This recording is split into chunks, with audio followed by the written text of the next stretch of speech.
My name is Jasmine Barbary. I work for the City of Los Angeles Department of Neighborhood Empowerment. I am the Neighborhood Empowerment Advocate assigned to the Porter Ranch Neighborhood Council. So we're going to get started. We're going to call the meeting to order.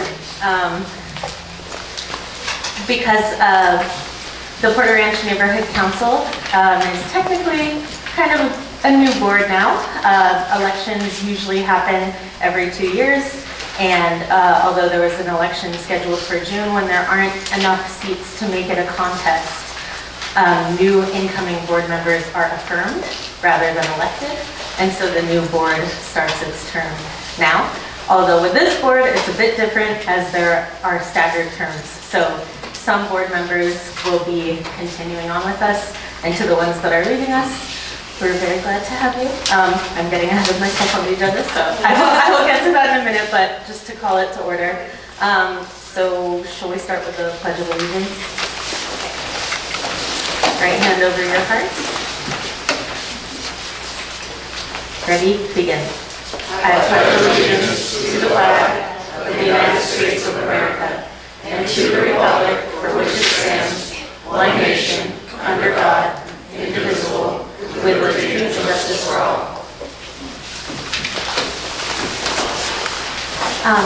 So I just want to take a moment to recognize some of our outgoing board members, Mr. Alex Kim, and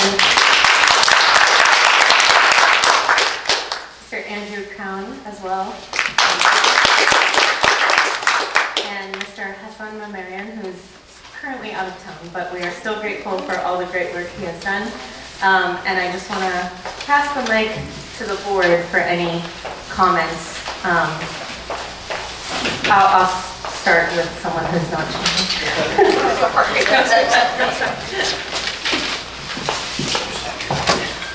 Yes, the outgoing board members, Hassan, Andrew, Alex, you guys did a wonderful job.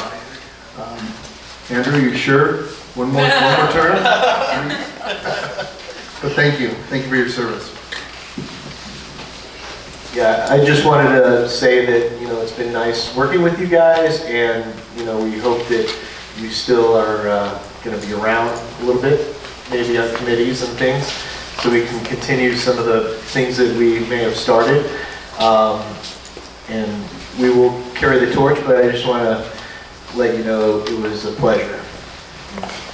Thank you. Really just echo what everyone said so far. I really appreciate your service and all your participation in what you did. And yeah, we hope you still stay involved in some way, shape, or form. Thank you. Alex, Andrew, and Hassan, we're going to miss you on this side of the table, but I'm sure we'll be seeing you on the other side of the table.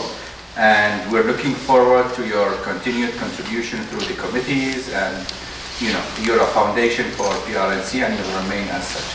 Thank you.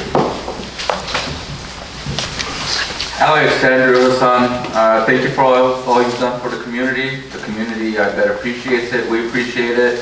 I hope we will see all of you here in the future meetings, and hopefully you guys run again in the future. You guys are great. I really appreciate your help. Guys, I'll make it brief. It's been awesome. I'm looking forward to hearing from the two of you and your comments on this. But I know it's been rough at times and tough, but we had a great working relationship, and I very much appreciate it. It's your turn to speak. Great. Well, thank you to the community. It's been an honor to serve for you these last few years. This board has accomplished an absolutely immense amount of progress in a lot of areas. I will say you all, the community in general, is very lucky to have this neighborhood council. It's very lucky to have this group of individuals up here who spend so much of their time to better our community. And I appreciate that ability to serve, and as my schedule frees up downstream, maybe certainly I will entertain running again, but thank you again for having me. Well, I don't know what to say, actually. Andrew, you did a great job. Terrific. You took over under very difficult circumstances. We weren't left, you know, it wasn't an easy job to get us back on our feet. I really appreciate it. And you're my neighbor, so I'll be seeing you a lot. Well, Alex, I don't know what to say about you. You know, we've had a love-hate relationship for 5 years, but it's been very interesting, and I think we have a lot of respect for one another. I will miss you, but I know we'll be in touch. Okay, and Hassan, I'm just very disappointed that he isn't going to be joining us. I'm just really sad about all of this. So keep in touch, all of you, and keep coming to the meetings. Yeah, I'd like to thank everybody allowing me to serve on the board for about 5 years, and it was a long time for me. And I will come by and I'll do whatever I can to help you guys, if you guys need me. And I'll continue to do things, at least to contribute for this community. And I have plenty of time. If you guys need help, just call. Okay? Thank you so much. Help. If I may, if you permit me a minute or two, kind of the last financial report for the stakeholders, if that's okay. Is that okay for a hot minute? You can go. Okay. Just so the community knows, I have presented Isam with my symbolically cut up debit card, as well as a flash drive, so that the council has now in its possession, there it is, all of our receipts, all of our MERs, all of our board action forms, and all of our MPG applications for this fiscal year. So the board is being left with everything that they need to continue to run and continue to function unabated. Except the credit card that we can use. Well, it has my name on it.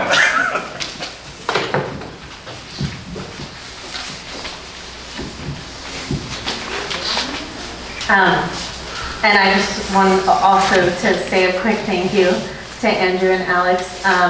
Porter Ranch Neighborhood Council is the first neighborhood council meeting I ever attended when I started this job 3.5 years ago. So I've learned a lot from working with you both.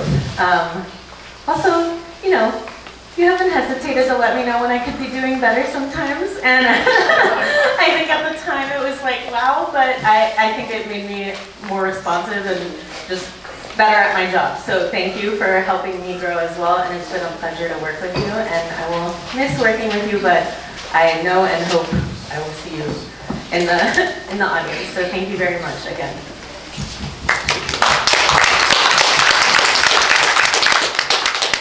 Okay, so now we're moving on to the affirmation of our new board members. So we have David Lasher, and we have Lori Choi, thank you. And we also have Mihran. Is Mihran here? Okay, hopefully Mihran will be on their way soon. So Lori and David, if you want to come join, and if you want to introduce yourself briefly. And Alex and Andrew, thank you again very much.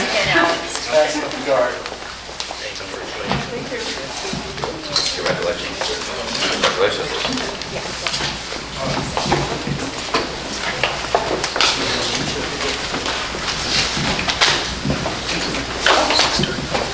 Hi, my name is Lori Choi. I've lived in the Porter Ranch neighborhood for over 20 years. We use all the services and I enjoy everything that everyone else has had in front of them. My husband is Chinese, which is why our last name is Choi, not Korean. As many people might think the spelling is CHOI, but it is Chinese. So I consider myself Chinese by osmosis because I've been with him for many years. But I've been able to work. I come from a high-tech company. I was in marketing. I am no longer working. I'm semi-retired, so I thought this would be a good opportunity to put my two fists and my brain together in 2 years and hopefully help the community. Good evening. My name is David Lasher. I am not semi-retired. I'm not retired at all, which is good and bad. Good for you. I currently work for the city of Burbank, and I've worked in local government for almost 20 years, so I've got a grasp on a number of different aspects, from law enforcement to environmental concerns, grant writing and the like, and I'm very proud to join this great group of the council members, and it's an honor and a privilege, and I take it very seriously. And move forward from there. The only thing else I would say is I think, unless I'm wrong, I'm the only veteran on the council, and I think with a lot of the homeless all these homeless veterans we have in the community, unfortunately more and more in our area, that would be we'll look to help with that as well. Thank you. Thank you. So I'll be swearing you in.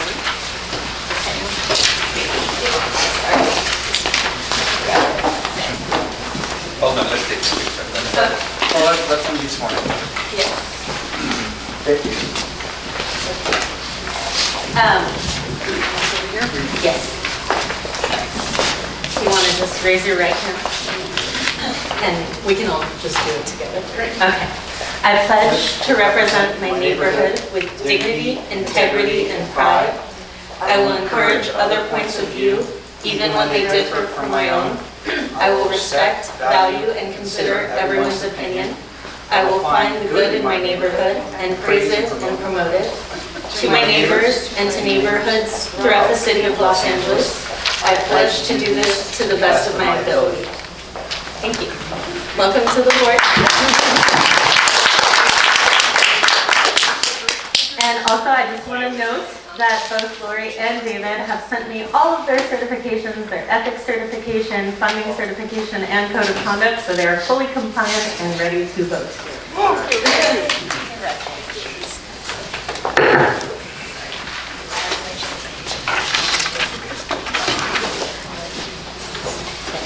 Okay, so now it's time for the election of officers. So we'll be doing this today as it's a new board today, and then 2 years from now at your March meeting is when you will have officer elections once again. So the way it works is we start with nominating the position. We accept the nomination, and then we go for the vote. We start with president and then move down. So whomever is elected president, I'll be passing the mic over to you and you will continue on with the agenda. So, do I have any nominations for president? I'm nominating Isam as president. Okay. I second on that. Okay. Third on that. Okay, and a fourth from the crowd. Okay, so Isam is one nominee. Do we have any other nominations for president? Okay, so please raise your hand if you are voting for Isam for president. Okay, and that is the majority of the board. That's consensus, actually. Well, Isam abstained from the vote. Congratulations to our board president. And with great pleasure, I hand this microphone back over to you. Thank you very much. Thank you, everybody. We have a lot of work to do, so I appreciate the confidence and the vote, and hopefully we can continue with the missions that we got on 3 years ago now. So, just to continue, I know, Jasmine is very relieved not to be on a microphone. I don't know why. She spends hours on the phone, so. I think you need to do something. Yes. Hi. Hi. Nice to see you. Okay. I have to swear you in. Okay. You want to do it over there? Yes, sure. We're all there. Well, whatever you want. She doesn't like to turn her back. Sorry, thank you. Okay, so our third and newest board member, Mihan, welcome. Thank you. Here's an oath. So if you just want to raise your right hand, and we'll read it together. So, I pledge to represent my neighborhood with dignity, integrity, and pride. I will encourage other points of view, even when they differ from my own. I will respect, value, and consider everyone's opinion. I will find the good in my neighborhood and praise it and promote it. To my neighbors and to neighborhoods throughout the city of Los Angeles, I pledge to do this to the best of my ability. Thank you. Welcome to the board.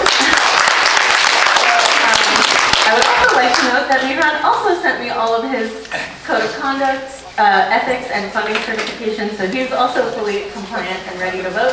And if you just want to say a few words to your fellow board members and to the community, and then pass the microphone back to Isan. My name is Miran Kanatian, and I'm very excited to join this board.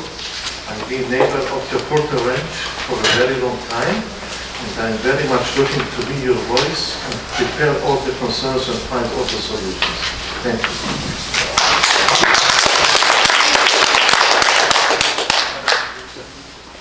This side. Oh, your stuff. All right. With that, we need to continue with election of officers. Yes, David? Nominate Susan. For Second. vice president? Second. We have a second. Any other nominations for vice president? Okay, can I have, by show of hand, election Susan for vice president? All right, so Susan, partner in crime, thank you. Congratulations, yes? I'm sorry? I voted for it, yes. I'll raise my hand. The next, we need to, a nomination for the secretary, and I would like to ask Gabe if he would be willing to continue to do the grunt work. I second. Any other nomination for secretary? All right, without second nomination, by show of hand, election for Gabe for secretary. All right, thank you. Now the fun one. I'd Yeah, like to nominate Yeah. Jason for treasurer. I second. well, okay. Before we get a second on a nomination, we need a treasurer. If we don't have a treasurer, we have to hire somebody to do our finances until we have a treasurer. Or we ask Dunn or the city clerk to do it, and I'm not sure I like that option, so, but go ahead. I would, Oh, hello.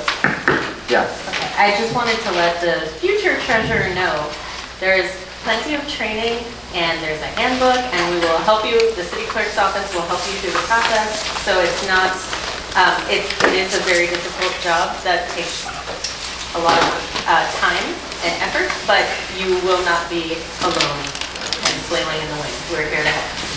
So, the treasurer keeps track of our expenditures and is typically the holder of the credit card in the way we pay things. I will tell you this from our experience over the last 2 years. It would be good for the treasurer to be someone who is at his or her computer a significant part of the day. Would you say that's a fair statement? Fair statement. Yes. So if someone's job is on the road from 8 to 5, that's not a good idea. The reason is sometimes things come up we need to pay for, and this person is not available to use their card. And I'm sorry that you guys have to go through this list here. But so, any interest? So one of the things that we discussed, just to share with you, is that maybe the second signer and the treasurer will work together and, you know, kind of divvy up some of the duties that go along with being the treasurer, because there's a lot of work. So that was one of the things that I discussed previously. For instance, if I continue being the second signer, you know, I would be able to, if I'm out in the field most of the time, be able to facilitate, you know, the job outside of being in front of a computer 24/7. I understand. So, just food for thought. So we need a treasurer, and let me say, you know, you're not shackled for the entire term. If you go through it and realize, you know what, this is not the job for me, I can't do this. You know, you can relinquish it, and we'll go back to figure it out. But we need to, and if we don't get somebody now, that's fine. We can work on something for the next meeting. I don't want to delay this too long. So, do we have any takers for interest in being the board treasurer? Yes. Well, in the bylaws, it says that we can hire a bookkeeper, and I think that's absolutely necessary for the next treasurer, regardless of who accepts it. So I would like to see a motion we didn't agendize it at this meeting, but to allocate funds and bring in a bookkeeper because, you know, without Andrew's accounting background and, you know, there's a lot of responsibility on the treasurer position. And there's an audit at the end of the year, things like that. And a bookkeeper could... You're not helping volunteers. I gotta keep it really. Good pep talk. Okay, yes. Motion on the floor to nominate Jason for treasurer? No. It's open nomination. No, that was a joke from David. I nominate. Yeah. As a nomination, but he shook his head no, so... Oh, I'm sorry, yes, Oh, that means you Yes. rejected it? yes. Oh, okay. Yeah. Oh, you didn't know that. Can't nominate somebody who doesn't want it. So, Yeah. if there are no takers, I'm going to table this decision. Any takers? Any interest? Brave men or women? I'd just All right. like to point out that even if you do hire someone else, a board member still needs to have that position. sit in that position. I think Jason was commenting that that person can have help. Yes. Yeah. It basically makes the position more sellable when you have that support. Right. It's like a treasurer number 3 almost, you know? Yes, Becky? Can we hire Andrew back? We can hire him. No, he doesn't have a contract with the city. So, okay, Can we agendize at the next meeting? we can do anything at the next meeting. I just need to know what to do now. Basically, if we don't have treasurer today, there's nothing else, right? At this point? Well, whatever's on the agenda goes through as an agenda item, and how we pay for things is something we have to talk to the clerk about. We could have a discussion. I'm sorry, You need to trust me. Jen? I'm sorry. Okay, Just letting you know. It's true. I nominate Jasmine. Yeah, I second. you know, let me shoot myself in the foot. Can I assume that responsibility until we have a treasurer? Executive officers can't. don't. Yeah. Okay, then. Yeah. Thank you for offering. Well, I mean, I'm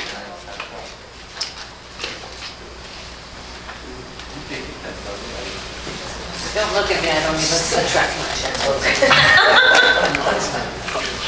you know what? I will take it contingent upon hiring the bookkeeper.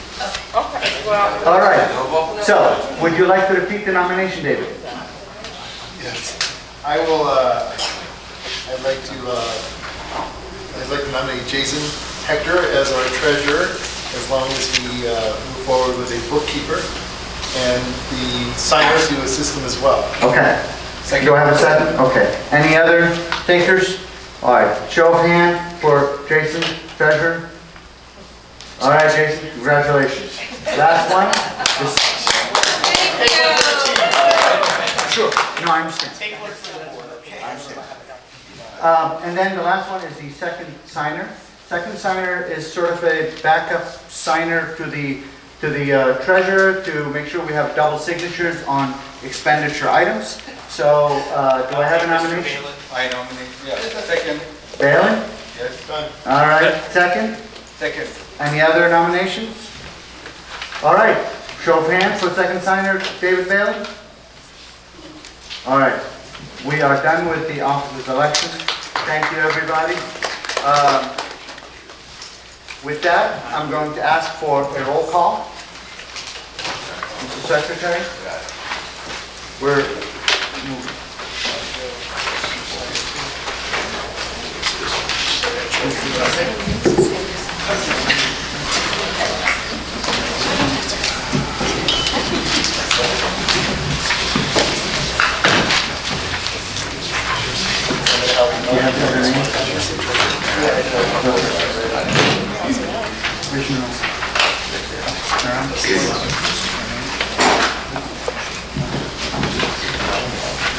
All right. All right, Brandy? Susan? Yes. David? Yes. Jason? Here. Mihran? Yes. Becky? Here. David Lasher? Here. Lori? Here. Assad? Yes. Gabriel here, Islam? Here. And we have a quorum. We have a quorum. Next on the item on the agenda is item 7. It is presentation from representatives of elected officials or city government. Anybody here who would like to speak on behalf of an elected official? Yes, ma'am. Would you like to step up to the mic?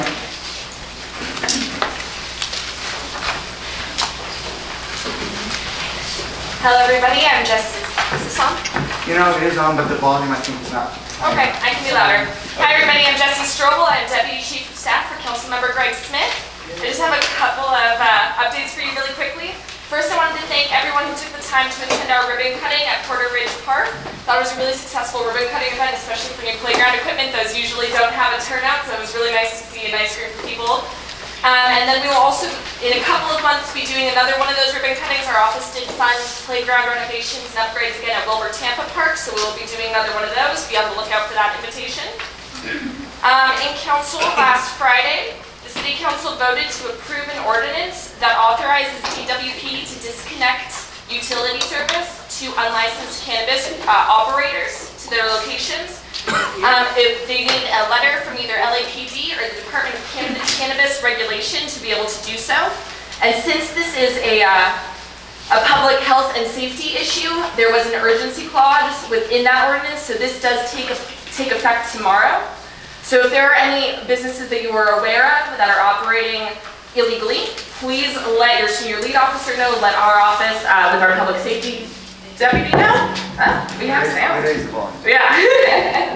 And we will be able to help facilitate that letter being sent in so the utilities can be shut off. And last but not least, Jared Degonia wanted me to let you know from Catherine Barber's office. He wanted me to remind you guys that the County Public Health is hosting 2 orientation sessions for community members to learn more about the Aliso Canyon Disaster Health Research Study. The 2 orientations will be this coming Saturday, March 16th from 10 to 2 p.m. or Tuesday, March 19th from 4 to 8 p.m. Both will be held at CSUN in the Lakeview Terrace room. They will also have an interactive online version of the orientation sessions. If you're unable to attend, they will be on the public health website. I can give you the address later if you need, just talk to me over there. And they'll just be going over the multi-year study that is required and being helped partially paid for by the settlement. And that is all I have for you.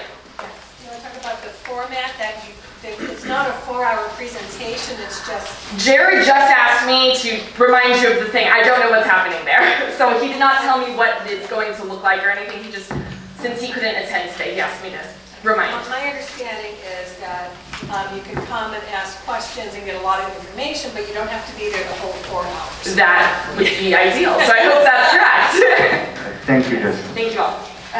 David? I know that we have a big fund to black market marijuana, but with respect to the Cannabis Bureau, you referenced illegal shops. I know how to do it, but how can the public determine what's legal and what's not? If you have questions, The website, the map there. yeah, the Department of Cannabis Regulation does have a map right now of what are licensed operators within the city, so you can look at that, and then if that's too, the city websites are not designed for that. So if you can't find that, or if you're not sure what it means, feel free to give our office a call, and we'll be able to help and figure out if that address is legal or not. I know there was a council file regarding Santa Susana Field Laboratory, and I think $600,000 for hiring attorneys to support the city position.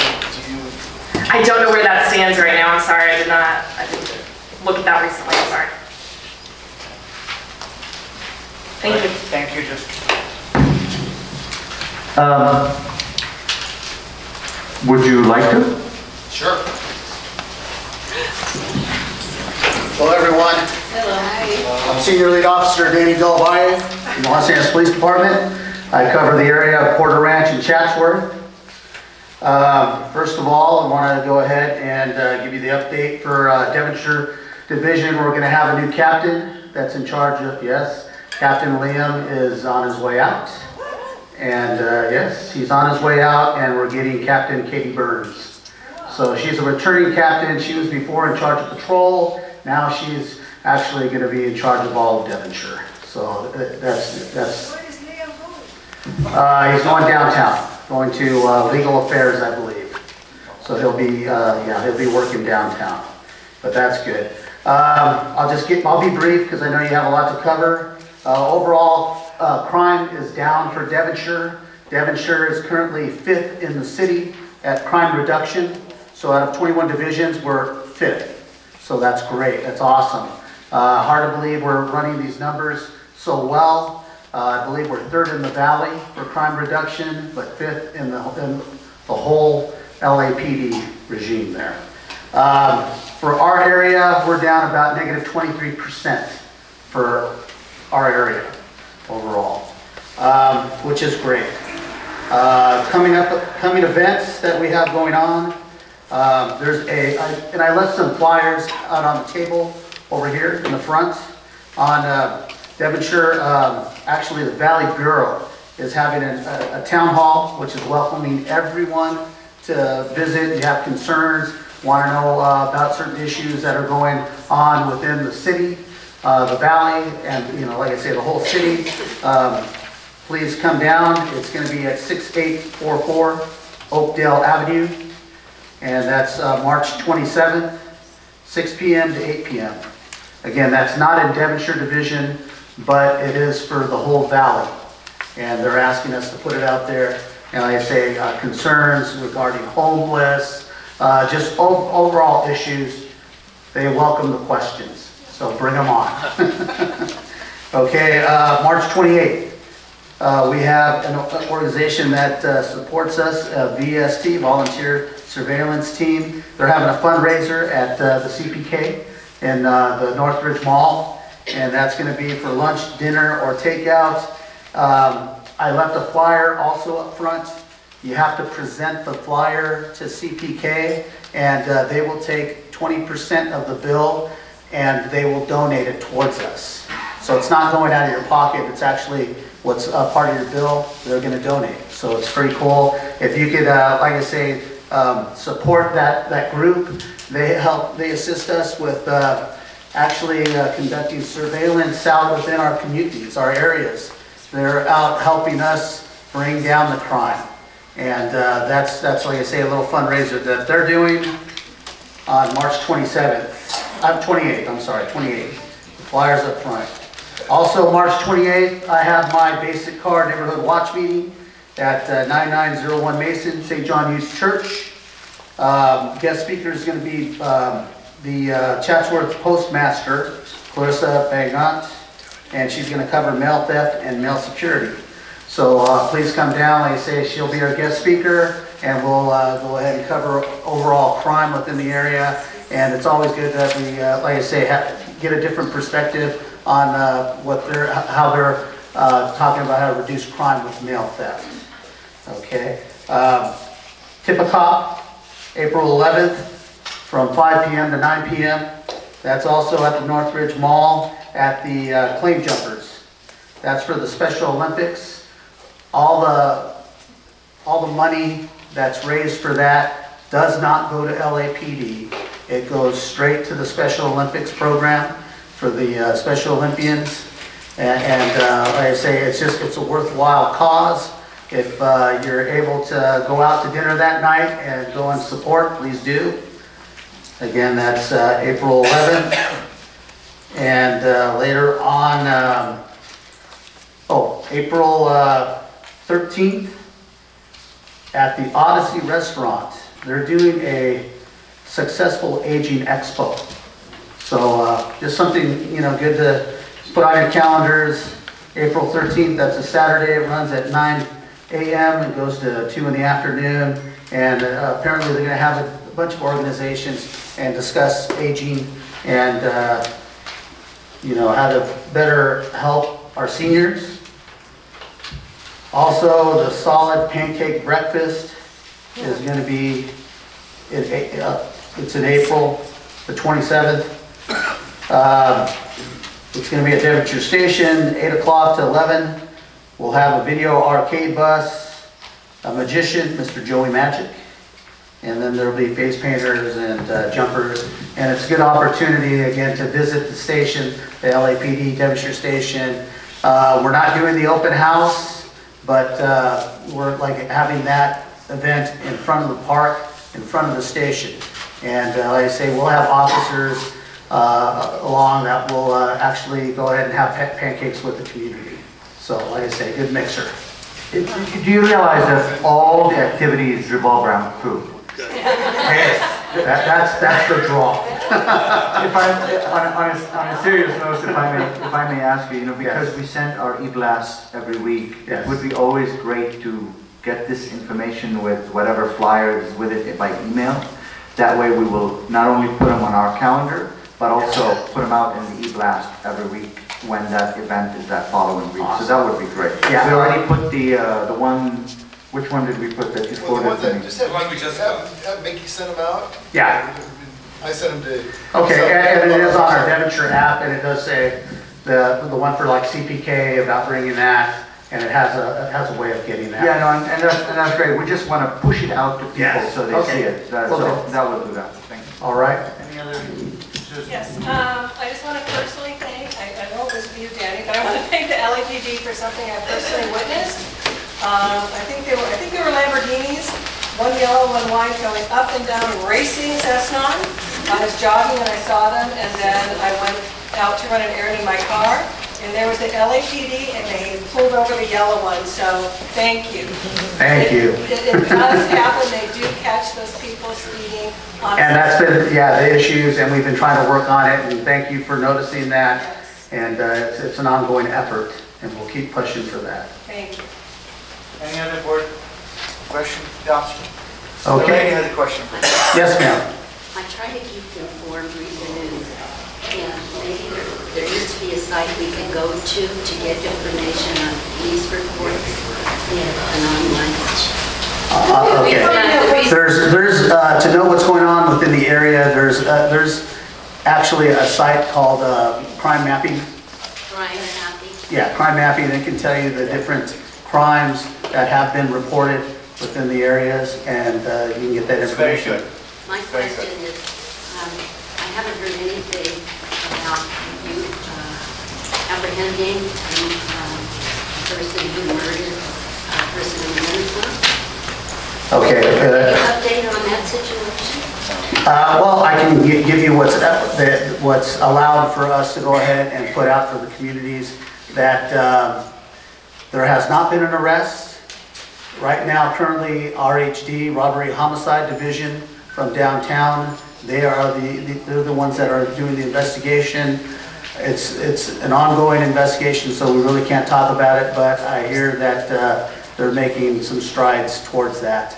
And when we do have an arrest, I'll let you know on that aspect. But again, I was off for a few days too, and that was a question I had. We'll go ahead and, like I say, I visit these community meetings. Come to my neighborhood watch meeting. Like I say, I have those monthly every fourth Thursday of the month, and then we cover the stats and we let you know. And also go on the Devonshire app. If you have a smartphone and such, you can go to that, put that on your phone. It can alert you, and a lot of times we will put some information on there, something like that. We put on as hey, we've made an arrest. Of that nature. Yes, sir. Well, first of all, the best service I ever got at Clean Jungle was attending those events. Oh, awesome. You guys did a wonderful job. Thank you. One of the things the association is meeting about up here is that there seems to be an uptick in property crimes. Can you tell us more about the break-ins during the day? To be honest with you, that happened a while back. There was a number of burglaries that were occurring, and but that has totally dropped down big time within our area. For Porter Ranch, I can show you the maps and such. I even brought one if you want or anything. It does move around. The crime does go ahead and go from areas to other areas. We're prevalent right here where we do have the freeway. That's easy access for suspects to go ahead and jump on and jump right back off. So, as far as the uptick in crime for the burglaries, not going on within Porter Ranch on this side. Thank you. Thank you. Appreciate it. A statement or what, I don't know what it's called. But we're third in valley, down in crime. Yes, correct. And that means there's two other divisions in the valley that are lower than we are.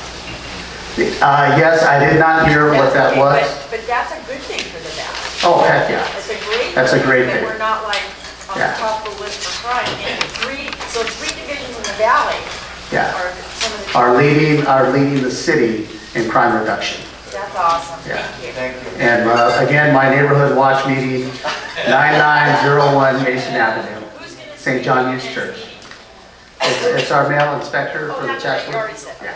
What room is that in? Pardon? What room is it in the church? It's at, That's an amazing. yeah. It's a big church. It's called, and now it's going back to food, Grill Hall. Thank you. Any more questions? Come to my meeting.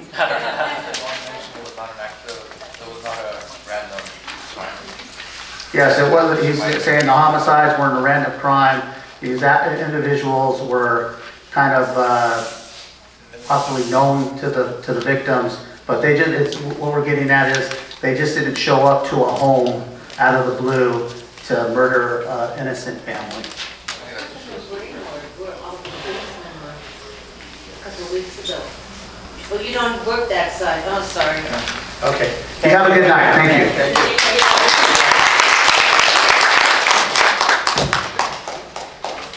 Any other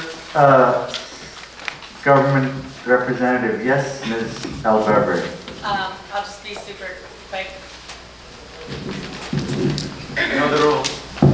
I'll just be super quick. At next month's meeting, we'll do a general board orientation for new board members. So, well, for everyone, but in the interim, feel free to reach out to me. We've all connected via email, and you have my contact info, so any question, don't hesitate to ask. And I'm here, as always. Thank you. Yes. I would like to, as a former elected official, introduce Judy Cornstein, who represented us on the LA Board of Education for many, many years, and I think all the good things you did for us, that you should be recognized and helped. Thank you, Julie. All right. On this item, no more representative elected officials. Then item 8 is a presentation and a discussion with the city's Department of Recs and Parks regarding the naming of the 50-acre park in Photo Ranch. We are good on time. I have 30 minutes allotted for this period, so I hope we can conclude our business within that 30 minutes. I can't imagine that we can't. Oh, you can. Well, my name is Melinda Geyer. I'm a planning associate with the Department of Recreation and Parks, and I am here to give you any information that we have regarding the proposed name of the new park in Porter Ranch. So I'm here to answer questions, but first I just kind of want to start with the status of where we are, what's happened, and what the next steps are, and then be able to take questions from you and from any other concerned or interested persons. So the Department of Recreation and Parks, we acquired what we call currently the Porter Ranch Cessna property back in 1993. Far more recently, our Board of Recreation and Parks Commissioners approved the design for the park, and there was a groundbreaking that occurred several months back. For that park, with an estimated, they are telling us they intend to have it open in the fall of this year, which is all good news. So just in case anyone is unaware and would like help navigating the board there, the proposed design, which has been approved, includes features such as an amphitheater event space, open lawn area. There's 2 children's play areas, one the tot lot 2 to 5 years old, and then one for older children. Splash pad, basketball court, 4 pickleball courts, 2 restroom buildings, outdoor game tables, multiple picnic areas, multiple parking lots, and outdoor classroom areas, equestrian trail, walking trails, and sidewalks, and a maintenance yard. So it's a large area and somewhat foreground, lots of open space. So as to the park naming request that we have received, on October 5th of last year, the board received a letter from Toll Brothers, the developer of the property, with a formal request for naming the park in the amphitheater. According to their letter, Toll Brothers had originally considered requesting that the new park be named in honor of Councilman Englander. However, the councilman instead encouraged the revision of the naming proposal to honor the memory of his mother and his sister with the name Bloom Park. In his letter to the department, the councilman wrote to express his support of the community and Toll Brothers' decision to name the park Bloom Park and the amphitheater Englander Pavilion. So on November 7th, 2018, the request for the naming of the park and the amphitheater were publicly noticed and presented to the Recreation and Parks Board of Commissioners. After public comments, the Board of Commissioners approved the name of the amphitheater as Englander Pavilion, but referred the proposal to name the entirety of the property as Bloom Park back to the Commission Task Force on Facility Repair and Maintenance, and requested that the department conduct additional community outreach. So in response to those instructions, on June, I'm going to skip around a little bit. In response to those instructions, we did some community outreach. Okay, so on November 16th, there was a community meeting that was hosted by Council District 12 in partnership with Recreation and Parks to discuss the proposed naming. There were approximately 15 community members in attendance, and at that meeting it was determined that a second community meeting would be held, one that had more notification. This first one was very quick subsequent after the commission meeting. So after the holidays, we came back January 14th, and Recreation and Parks hosted a community meeting to discuss the proposed naming of the Porter Ranch property. Approximately 20 community members were in attendance, and the comments regarding the proposed name varied. Several members of the community supportive of the name, representative of the Porter Ranch community. In other words, to incorporate Porter Ranch within the name of the park. And suggestions were also made for the name Porter Ranch Community Park or Bloom Park at Porter Ranch. And then I just wanted to let you know like how we outreach to the public, because we really tried to get people who would be interested to participate in the dialogue regarding the naming of the park. Outreach included notifications sent on 3 different occasions to 10 neighborhood councils, 3 chambers of commerce, 1,251 members of the RAP volunteer email list that were sorted. There we have it sorted by zip codes. We're able to target appropriate geographies, and also 744 of our local volunteers that volunteer in the surrounding areas. We also use the RAP social media sites, Instagram, Facebook, and Twitter. So we really did our best to get the word out. In response, we had 15 and then 20 people attend the meeting. This is not uncommon, as I'm sure you're aware for community meetings. So that's kind of where we are so far. We took the proposal back to our task force with the results of that outreach, and it was determined then that the proposal would be forwarded to the full Board of Commissioners for consideration. However, there was a specific invitation to come and speak to you because we had not been to this body yet specifically, and so we are here on your agenda to speak to you, answer any questions you might have regarding RAP's naming policy, the proposal that has been received, the process to date, and next steps moving forward. Also, of course, anyone who has public comment, we are very interested in hearing that.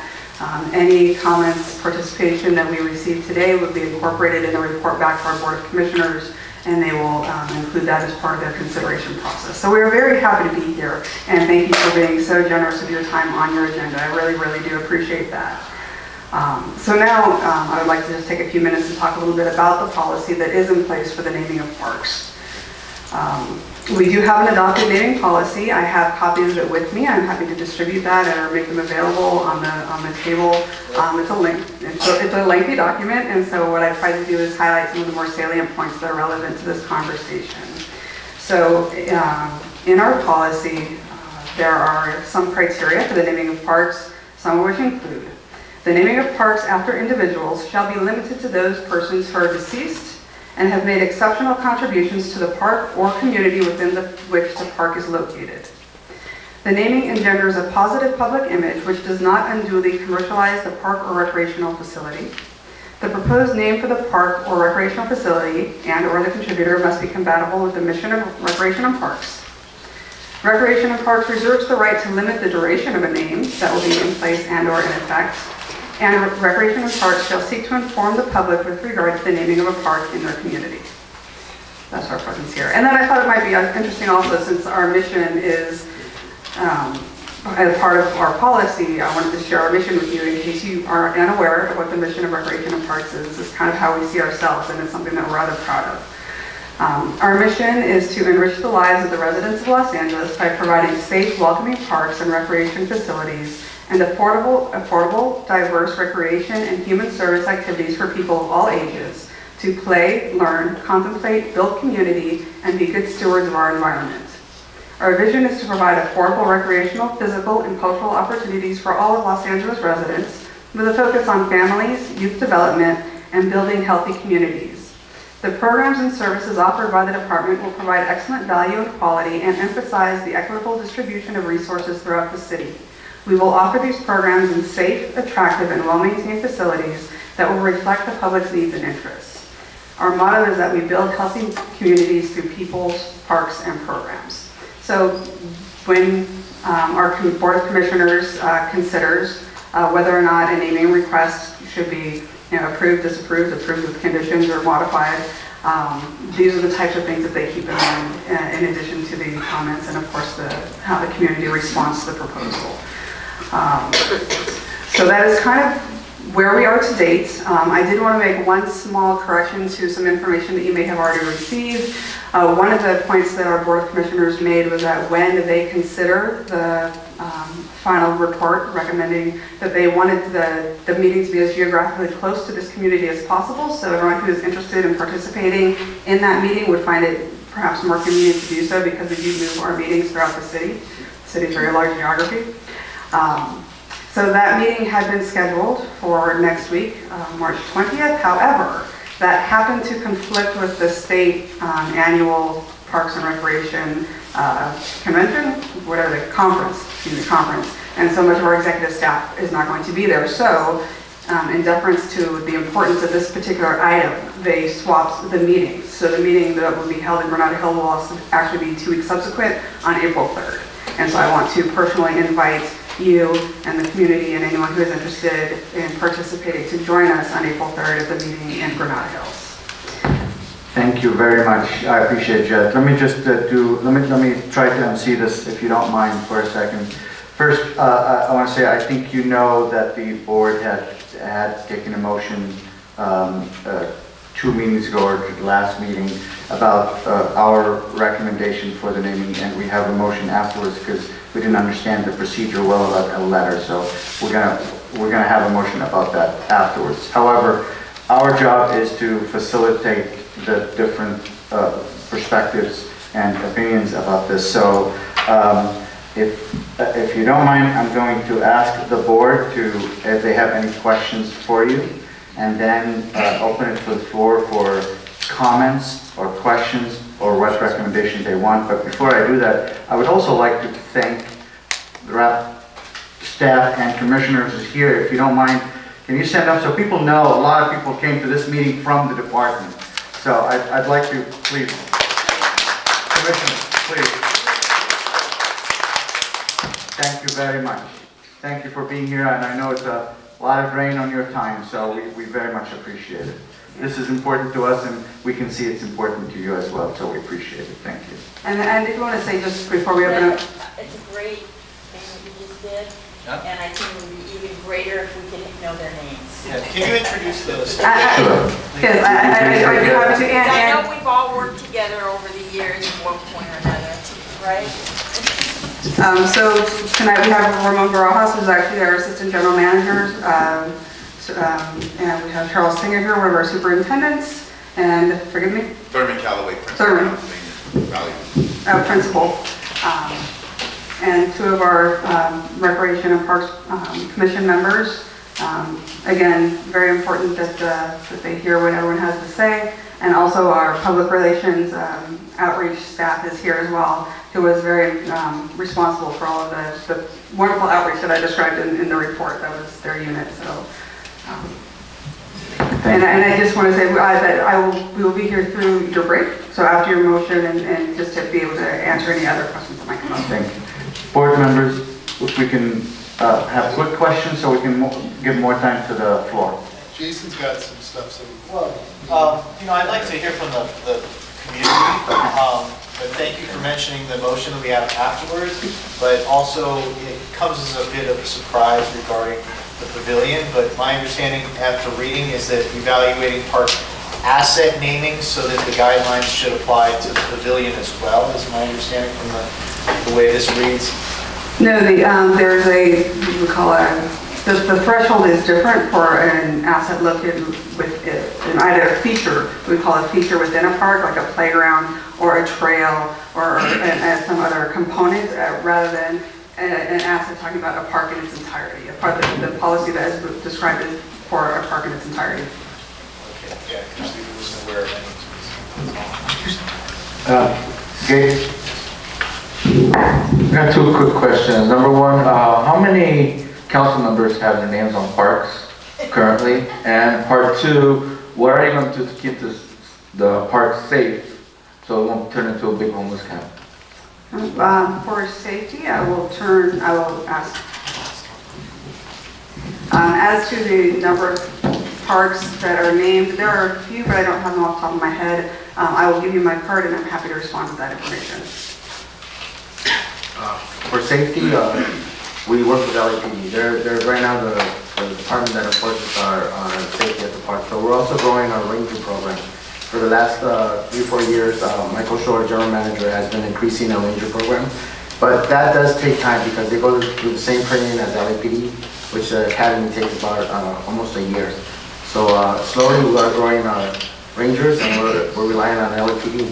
But once the park is developed, and what we've seen in the past is once the park is developed and being used, there's a lot of eyes on the park, and when there's a lot of eyes on the park, it's easier to keep crime free. Because this is the second biggest park in LA, correct? No. If I recall. No. The biggest park in LA is River Park, which is 4,200 acres. Melvin right here down the street is 600 acres. So this is Van Ashram Oaks Park is like 80 acres. This is one of the biggest parks, but it's not the biggest park in the department.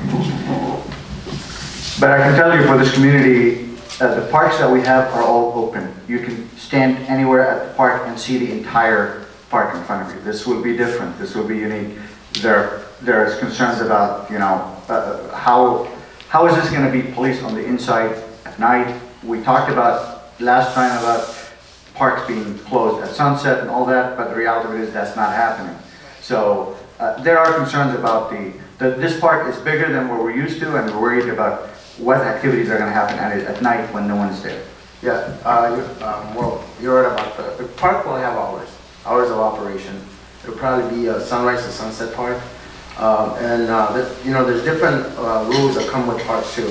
So once our park is closed, we can enforce people to leave the park. There's also rules where certain people can't be around children's play areas, you know, once you have the park, you're going to have you will have more authority to remove people that you don't want. Right now, without a park, people could settle in there, and it's harder for you to remove the people from the area. And it is a public park. I respect that. We're just thinking about you know, unacceptable activity. That we are having a challenge throughout the city, but you know, like I said, our general manager is growing our ranger division. That about 15-20 years ago, we used to have 80-90 rangers, and then we were transferred over to OPS and then to LAPD. We're trying to grow that back again so that we could have enforcement. And I don't know if there's any program in the department to partner with local communities for safety of parks. That maybe if you can consider that. There's a lot of committee members that would be glad to partner with your staff on park issues, but that's a topic for another day. Yeah.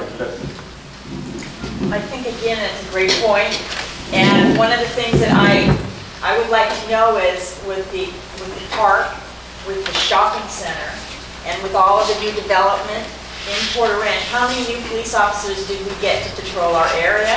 How many more did we get in Devonshire is the question, and I think it's sort of like a city council issue as well, and I think it's very well said, but I don't think that the burden that falls on rec and parks, because I know you have park rangers, right? Yes.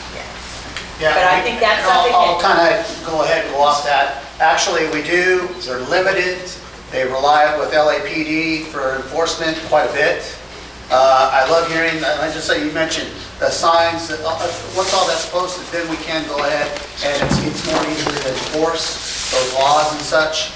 So we just have to make sure that we do have enough signs. And we meet, we'll go ahead and meet with security services and that cover the parks and such. And we will evaluate where what areas we're faltering in. I'd like to know though, are we going to have cameras in the park? At this time, there's no cameras at the park. Okay, because I just want to throw that out there as maybe something to consider because they help out quite a bit. I know we have them in Chatsworth Park South, and that has kept a lot of things down with issues within the park. And with that being a huge park, that would be something to look at. So I've been asked to bring the point back that this is about the naming of the park, so I'm going to ask to stay on that point. Any other questions from the board before we're good? Okay, please, if the public would like to get up to the mic and give your comment, please, if you can come up here. And I assume for the record, if you'd like to give your name and who you are, but you don't have to, but it's your choice.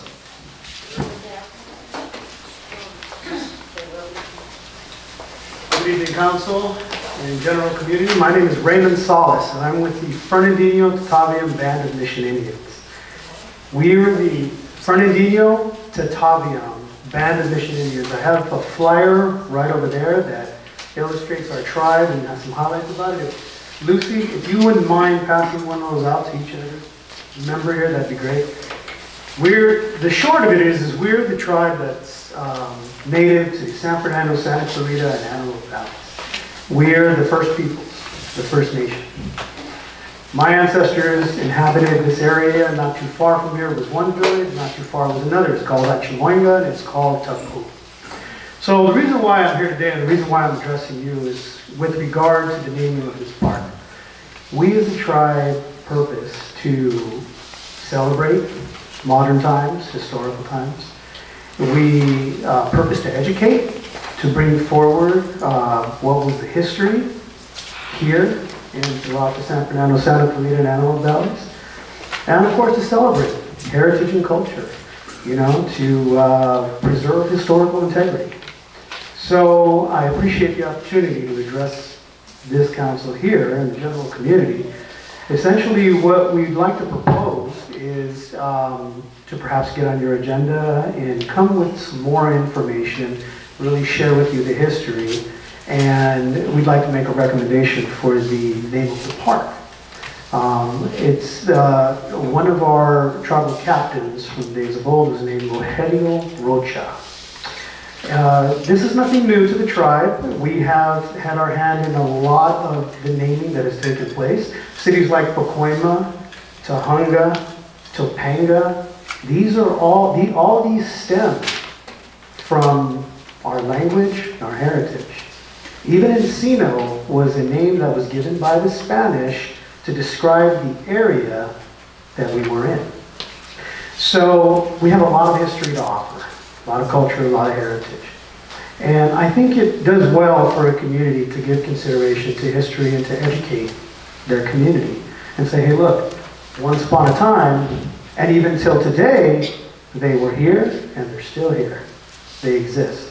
Today, our tribe is composed of about 800 people with about estimated 5,000 descendants, 800 tribal citizens, enrolled tribal citizens. We're a very active tribe in our community. We offer social programming, services, one-stop emergency education. I head our renewable energy division. We are out there installing solar panels, batteries, charging stations, things of that nature. So we've accomplished a lot over the years.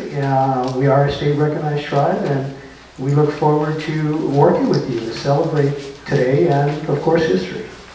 Yes, sir. And to help out, the recommendation, the request is ultimately to the Department of Recreation and Parks. So I want you to be aware of the process, Sure. But are you making a recommendation now for a name, or are you looking to make a recommendation later? I'm making a recommendation for the name, but I'm also proposing that we spend a little time and learn about the history here. I could have my team come in, spend a few minutes, 20 minutes, whatever is reasonable, to thoroughly address why, to address the significance associated with the name and the history. But I want you to understand, we meet once a month. There's a schedule that the Parks and Recreation Parks is on, so I want to make sure your thinking is in line with their schedule for what they need. So I'd like you, if you can address this issue. What are you looking for? If someone has a recommendation, what should they do? I will give you my contact information, and if you would be willing to send me an email with the proposed name, that way that information can be included in the board, in the report to our Board of Commissioners, so that they have all of the proposals that have been made to date. I appreciate it. In the interest of everybody else, what is the schedule for your naming decision? Well, the item is going to be on the agenda for April 3rd. For April 3rd at the Granada Hills Recreation Center. At that time, the board can take an action or choose to not. That is, will be determined at that time. Okay. All right. Thank you, sir. Thank you. Please, get up and line up. And if you don't mind, I'm going to be rude and set you for 1 minute. Is that okay? I should have spoke last time. So 5 minutes, I just get it. Help me out here. Thank you, Mr. President, and welcome to the new board. Okay, you're very generous, thank you. Before I get started, I want to thank the Recreation and Parks Department, and especially the board president, because you've been open to the community to hear our opinion, and as you know, I've attended several of your meetings already, and to be quite honest, my biggest beef is we've heard about all the outreach that's been done. But I was one of the founders of the Neighborhood Council. I see some other members here. I'm on everybody's email and phone list, and I didn't know anything about this until it was almost the 11th hour and a vote was ready to be taken. And even today, we see that the board members of the Neighborhood Council didn't know that one of the amenities was going to be already named by the Recreation and Parks Department with no consultation with the public. This is totally inappropriate.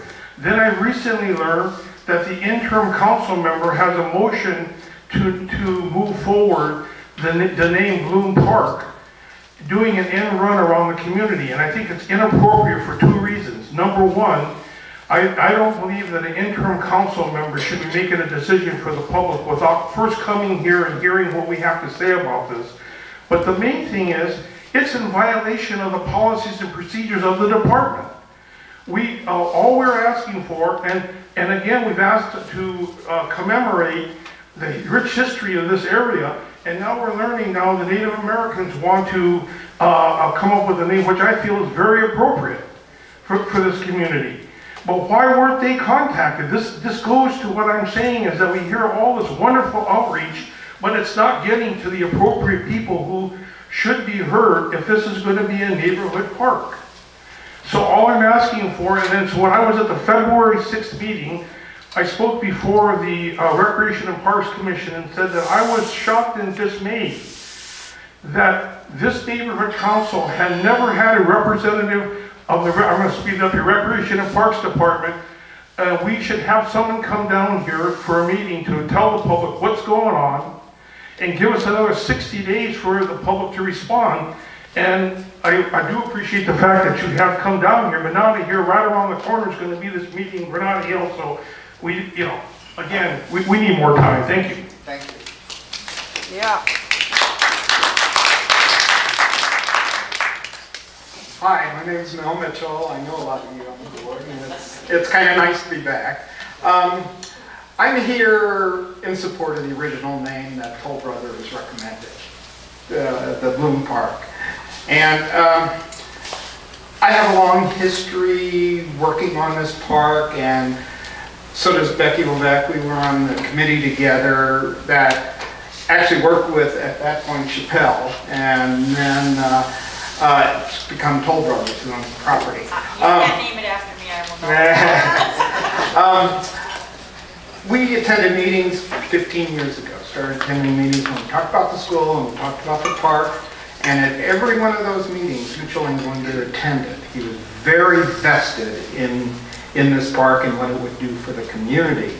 And one thing led to another, about 15 years later, here we are, and we've got a park in development. And Mitch has been very active in that process. And my thoughts and feelings are that this would be a great honor for a man who's worked so hard for the development of this park to make it just perfect and so much for the community. So I'm in support of that. And a question I would have is, have there been names already suggested for the park? Is there a process of, in your outreach, I know you've done a lot of it, is there a process of voting on this, or how does it come to fruition? How do you know which is the best? Please.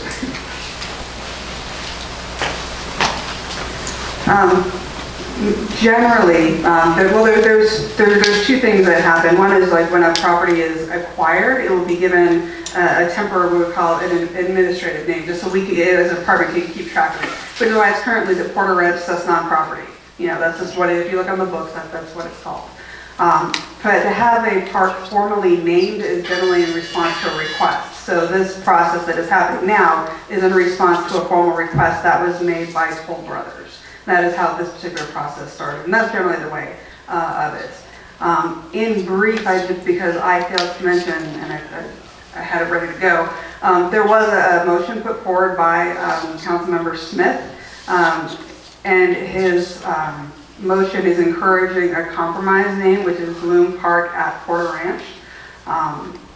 But just to be clear, council members can make a request of our Board of Commissioners that they consider a name. They cannot direct the Board of Commissioners to take a particular action, nor can they name it themselves. By city charter, properties that are under the purview of Recreation and Parks are under the sole authority of our Board of Commissioners. So it is important to know that the way that the current council member just chose to communicate his request to our board was through a motion as opposed to through a letter.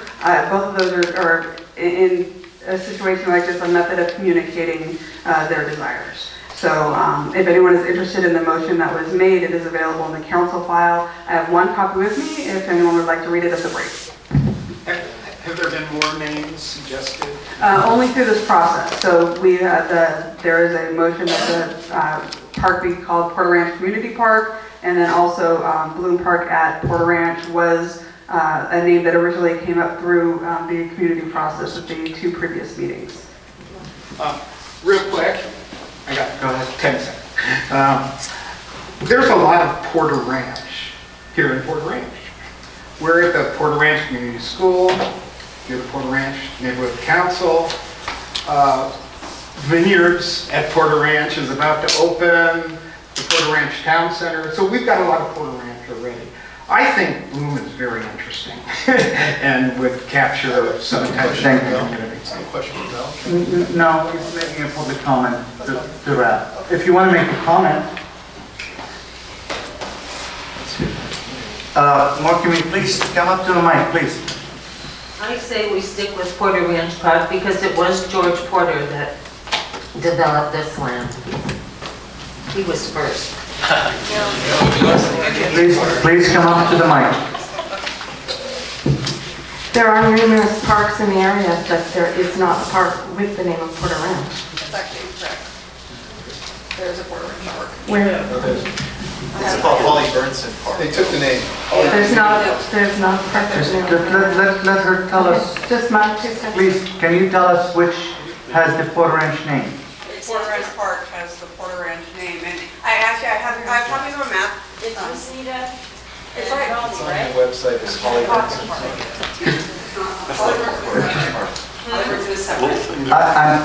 If you can please help us understand this issue. Thank you. I was there when they can't have two names. Park has two names, I think. Please. What's it out? Tampa? 118 Tampa. 118 Tampa, this segment is still retains the name Porter Ranch. Now, remember how I said there's administrative names and then there's parks that have gone through a naming process. this is the administrative name that is still in the books. It was not named Porter Ranch Park, but it is known as Porter Ranch Park, if that makes any kind of sense to him. It is not. Holly Burton is actually the park in Porter Ranch that went through a naming process. Where is this? No, it's not on Canyon.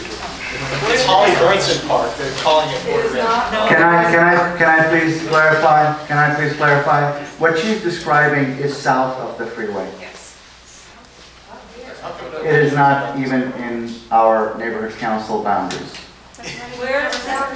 It's not in Porter Ranch. It is the park that goes parallels Tampa south.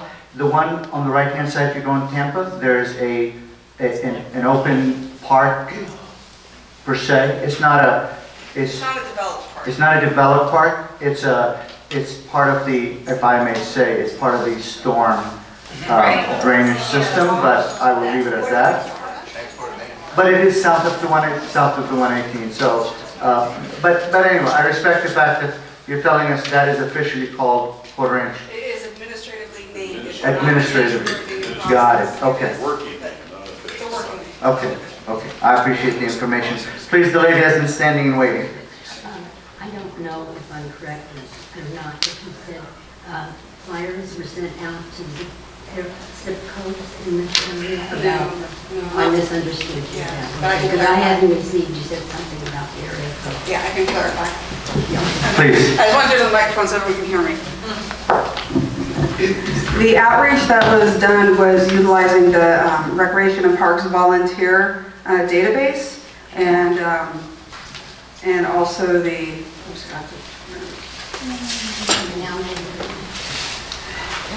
the fours, okay, so the volunteers through the web track email list and the 4 zip codes surrounding the proposed park. So 744 volunteers in those 4 zip codes received. So if you have registered to be a volunteer within the park system and you live in the area, you receive the notification. That is one of the ways that we did outreach.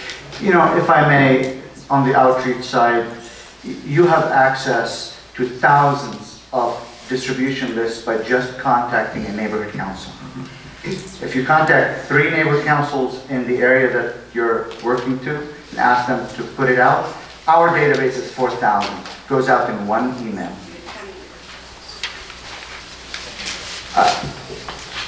We got to this point after discussing it with you, and we got that communication. The very early outreach, we never got anything. I'm sorry, ma'am, yes? I'd like to say something. I'm Sylvia Patsauras, and I'm the president of the board. And when we said we wanted to do outreach to all the community, the council office assured us that they were going to do that for us. That they were going to go to all the neighborhood councils and all the councils here. So Thank you. No problem. Thank you. Thank you. I'd like to recommend that you seriously consider Porter Ranch Community Park because it sounds inclusive. It would include all. Thank you. Thank you for that comment. Please, anybody else would like to say something? Sir. Hi, my name is J.B. Brum, the Vice President of the North Hills West Neighborhood Council. I'm actually here to speak on another issue in a general comment, but I want to be respectful of the fact that this is your community, so I'm not going to talk on the actual naming of the park, but in terms of the process, which is that I think it's extremely unfortunate that you have a situation where the city and the city government doesn't seem to be listening to the community. And I mean, if they were doing this in our neighborhood council, I know we would be up in arms. And I think that out of respect for what the community wants, whether there's a delay in the process of naming, doesn't seem like there's a huge urgency to name a park, certainly permanently. They can have an interim name or whatever. As far as a council member who is an interim council member kind of trying to push through something as well, I think it's highly inappropriate. The city, the council office should defer to the community. It's your community, it's your park, and they should listen to what you have to say. And certainly, and we see this all the time with neighborhood councils, when neighborhood councils take a position, the council office and the city should, to the extent possible, defer to the neighborhood council and what the community wants, not what they want. Thank you. Thank you. Any other comment, please, on the naming of the park for this? Please come up, if you can make it short. Yeah, just real quick. Porter Ranch Park has no name, and as I brought up to the subcommittee of the Recreation and Parks Department on February 6th, how many city parks out there have no name on them? So this is just a part of the sham that's been going on here. Also, I was on the Volunteer Neighborhood Oversight Committee for the Northridge Pool, so I'm one of those volunteers, and I have never gotten a phone call or an email.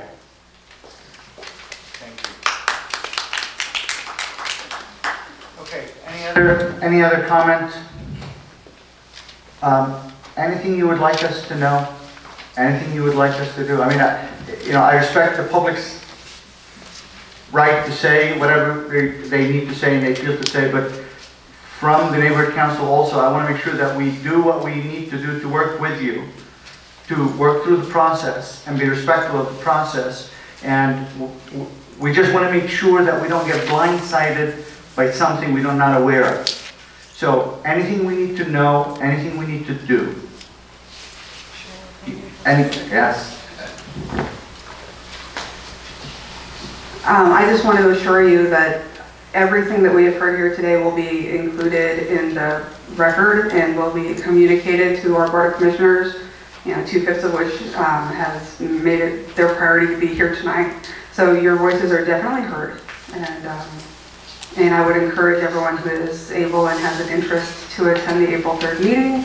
If there is a decision to not hear the item, then that would be noted on the agenda before the meeting. So everyone is aware we are subject to the Brown Act. The agenda will be posted a minimum of 72 hours in advance, and that is available on our website. And we really do appreciate your time.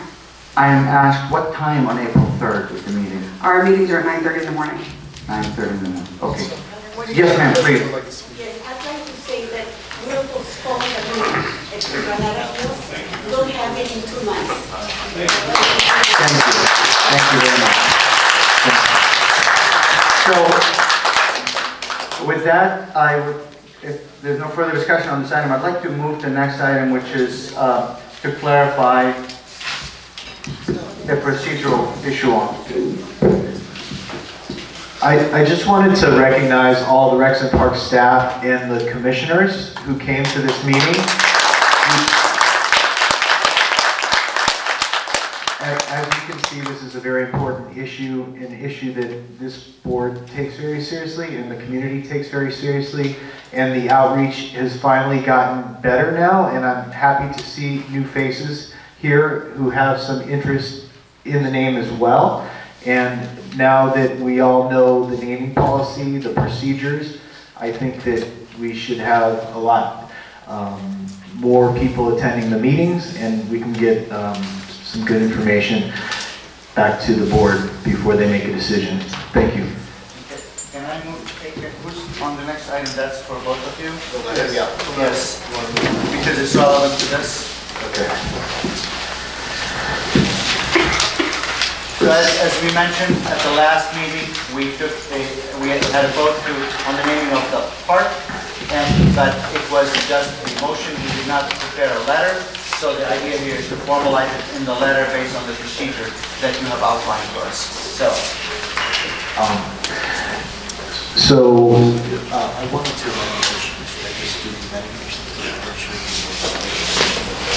just say it, okay. So I'd like to amend the motion a bit because I wanted to add the ability to submit a CIS. So,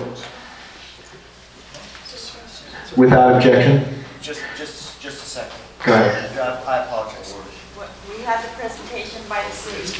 We had discussions before. I assumed that was our comments. We heard from the stakeholders. Are we going to have comments? Would you like to make comments? I would. Sure. Please go ahead. Anybody who wants to make a comment on the matter.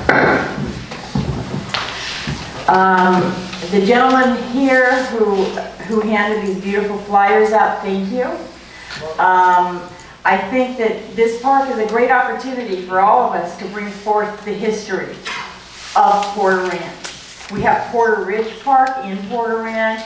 We have, as we pointed out earlier, we have a lot of things in this community named Porter Ranch. I was involved in getting the George Porter horses back at the tune of many hundreds of thousands of dollars, paid for by Toll Brothers, then Porter Ranch Development Company. And they'll be erected in this park. And George Porter will be very much represented. I would like to see the Indians represented. I would like to see Wells Fargo represented.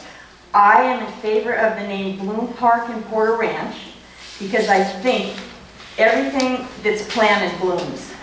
And it gives us a great opportunity to plant seeds for all of the history that we've led throughout this time in this beautiful part of our world.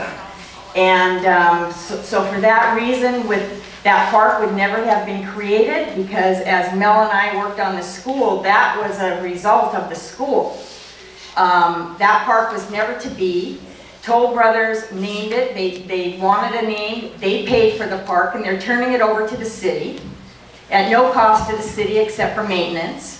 And they will probably help maintain part of it. And I think that they have every right to strongly come in and recommend a name for that park. And I don't know why no one knew about it because I've known about it for 12 years. So my vote is for Bloom Park at Porter Ranch, and Mitch and Winder had everything to do with getting that park because we never would have had it without Mitch. And I just wanted you to hear what I have to say. Thanks. Anyone else, please? I do have a quick question. They mentioned the pavilion was Inlander Pavilion. Can you get to the microphone because we can't hear you? Sorry. Yes, I just want to clarify that the Toll Brothers had to give us the land. That was part of the deal. They had to give us the land. That's part of the deal. Developers have to give the land to the city. So they didn't give it to us. No, when they do a development, they have to provide parkland to the city. Right. So that's the park. So, quick question. So the Inlander Pavilion, is that a final name then, or is that The Board of Commissioners did adopt that name, yes. okay? Is there anything else in the park that could be named for the Indians? Or They could accept a proposal on any of the features, other than the pavilion. So we could say something like the playground, or something, or some kind of building or something. Yes, and yeah, we would just request a written proposal for that, and then we could process that through these procedures. Thank you. And the Arts Committee could be involved in getting that done, because there will be an Arts Committee that's going to meet and talk about all those ideas within the park. You know, if we want to make a comment, let's make a comment and yes. Any comment? Any comment from the board? Yes. I understand I appreciate that. All right, first of all, I think that should not have even begun to, actually start again, that shouldn't even be a park. That should have been a high school, but now it's too late for that anyway. We need a high school in Porter Ranch, nobody cares, it is what it is. But I'm very anti-name Bloom Park, it should be Porter Ranch Community Park. I am very insulted by finding out Porter Ranch Park is a bunch of sewage lines and etc. I never knew about that. And the Porter Ranch Community School is right here, right behind it. Should be Porter Ranch Community Park. That's that.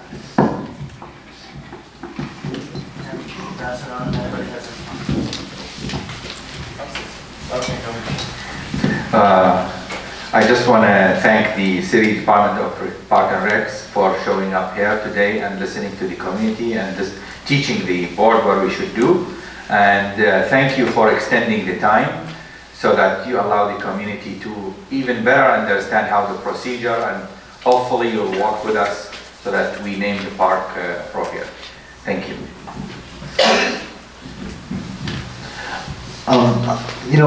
We had a land use meeting and we discussed this issue around the park and the park amenities.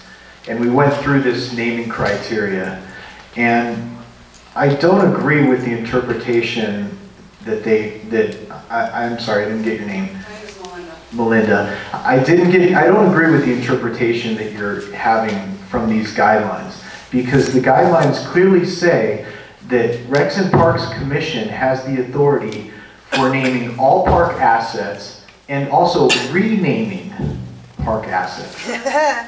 Okay, so we're happy that the commissioners are here to hear this debate, but I believe that it was very unfortunate that back when they weren't even talking about this park, they passed a resolution before any outreach was done to the community for the pavilion to be named Englander Pavilion. And secondly, it doesn't even meet the guidelines, because the first bullet point on the guidelines says the naming of parks after individuals shall be limited to those who are deceased. Okay, so if you could tell us, was there any outreach to anyone in Porter Ranch regarding the Englander Pavilion? Because as a board, we were still trying to take a position on the pavilion. And we got, I think, almost 40 plus comments on our Facebook post on that. So I invite you to go to the Facebook post, because there is one very strong recommendation. And for the newcomers here, go on Facebook and put your posts up there so everybody can see. So, you know, I'd like to get some clarification on this, because it seems to me that this is regarding all park assets and renaming of assets. Thank you. Yes, Jason and I have worked numerous hours regarding the park's naming, and one of the things that we've discussed early on was, and I've spoken numerous times at Parks and Recs, was when the council office decided to, first off, do a groundbreaking. He pulled kids from this school, elementary kids, and took them up to the park. But he didn't invite the rest of the community because it was dangerous. So why did he take our children up there? I still shake my head. But let's take a look at Bloom, his mother's name.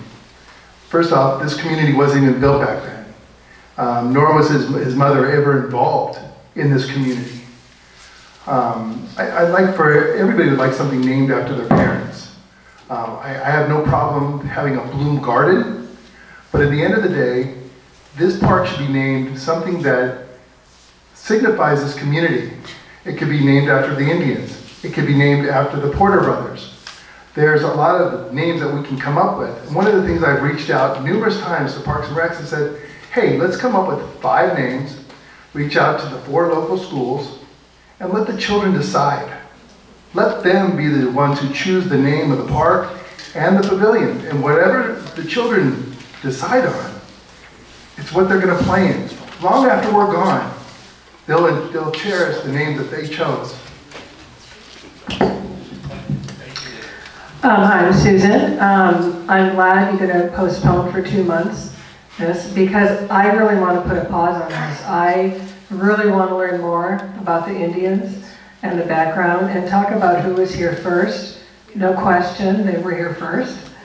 And you talk about maybe the children having a vote. I would say then we would allow the tribe to come and talk to all the elementary schools. What an incredible educational opportunity for them to learn. I would like you to come back and give a presentation on the history of your tribe and of this area. We would learn a great deal.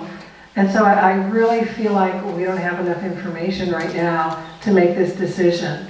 And I would like to learn a lot more. I'm thrilled you came. I'm learning a lot just by reading this, and I really want to learn more. So I think we should have put a pause on this motion.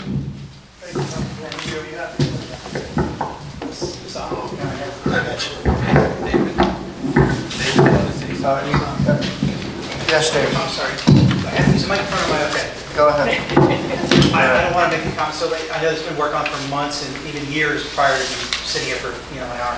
But I like the aspect of honoring the Native Americans in some respect, and I've seen some very tasteful, like natural areas, not like a center, but like an area that's set aside for either a permanent Native American feature of art.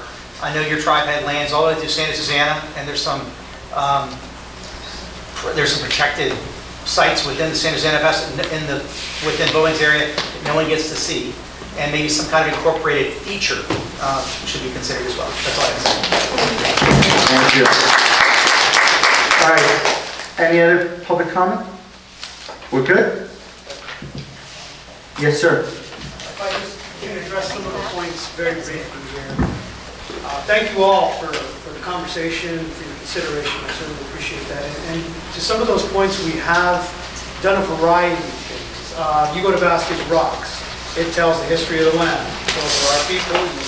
You'll see it there. Rio Ortega Senior Park has a storyline of the First Nations and First People. So there's, we can be creative. Everybody can win. We can make something work. As long as we are understood, have a discussion. I love the idea of getting the kids involved. I think that's great. We'd be happy to, extend our educational, resources in the community as well. So there's a lot that can be done. So I appreciate everything. Thank you all, and I'd be happy to talk to any of you offline after, and of course get my cards so you see on the way there. Thank you very much. Appreciate that. Thank you. And again, I really want to acknowledge the Commissioner for being here. Very much appreciated. A sign of respect to us, and we love that. Thank you very much. Okay, can I go to the next motion? Can you make it quick? Sure. You need the mic. No. Okay. Okay, motion to submit attached written proposal to the City of LA Recreation and Parks Board for the naming of the new 50-acre park, Porter Ranch Community Park. And to submit community impact statement on the council file and with Recreation and Parks. That's the amendment part. Should I stick with the original motion? Let's stick with the original motion. The CIS is a formal process. It is not on the agenda, so maybe we should not go there unless, don't go there, don't go there. Okay, so we'll keep the original motion. Okay, I'll read it again. Okay. Motion to submit attached written proposal to the City of LA Recreation and Parks Board for the naming of the new 50-acre park, Porter Ranch Community Park. Okay. I'll second the motion. We have a motion and a second. Public comment? Oh, no, we're starting. No public comment? Board comment? Okay, was that a comment? Call the vote. All right, Brandy, absent. Susan? No. David? Yes. Jason? Yes. Mehran? Yes. Becky? No. David? Lasher? Yes. Lori? Cheryl? Assad? Abstain. Gabriel? Yes. Isam? No. Motion passes 6. Thank you.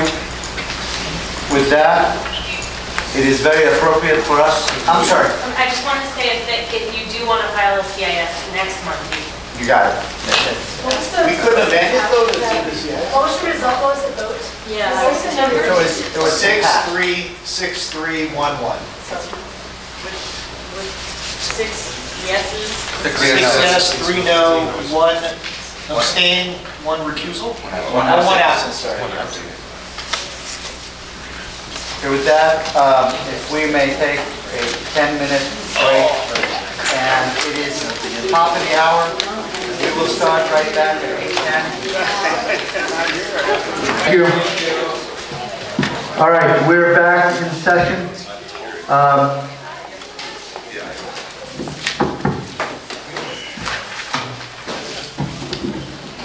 The next item on our agenda is the public comment on matters not on the agenda and within the purview of the board.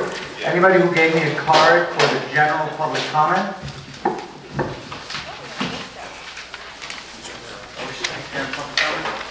Brandon Scario? Yeah.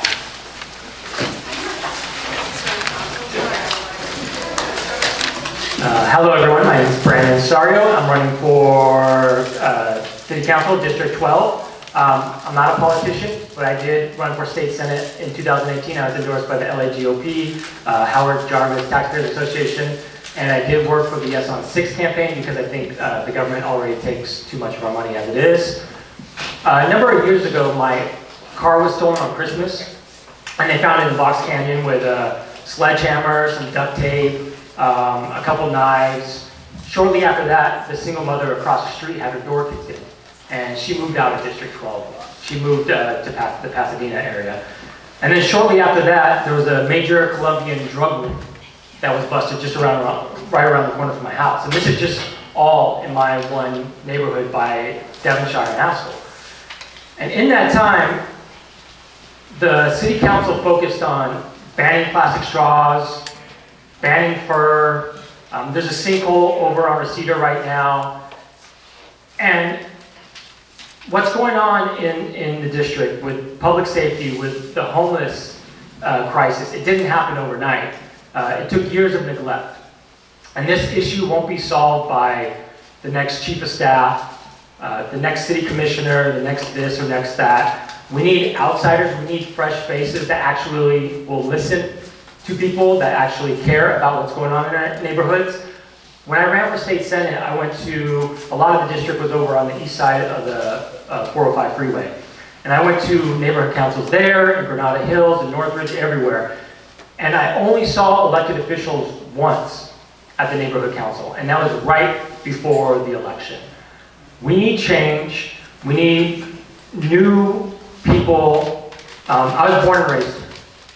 I love this place. My grandfather came here in 1961. He moved to Granada Hills. I went to Granada Hills preschool all the way to Cal State Northridge. I don't want to be a politician. I don't want to run for office, to be honest, but when I look at what's going on in my neighborhood and other neighborhoods, I'm sick and tired of it. And so if anyone wants to find out more about me, you can go to sarioforcouncil.com, S-A-A-R-I-O for council.com, and timer's almost up. So thank you very much. So Jay Bieber? Your announcement. Can I take this off? I hate having my back. There we go. Hi everybody, my name is Jay Bieber. As I mentioned, I'm the Vice President of the North Hills West Neighborhood Council. I'm the Executive Director of Safer Streets LA, and one of the 300 people that is running for City Council in CD4, CD12. And I'm also the person who has saved Angelenos over $200 million by getting rid of the red light camera program here in Los Angeles. And thank you. That never gets old. Thank you.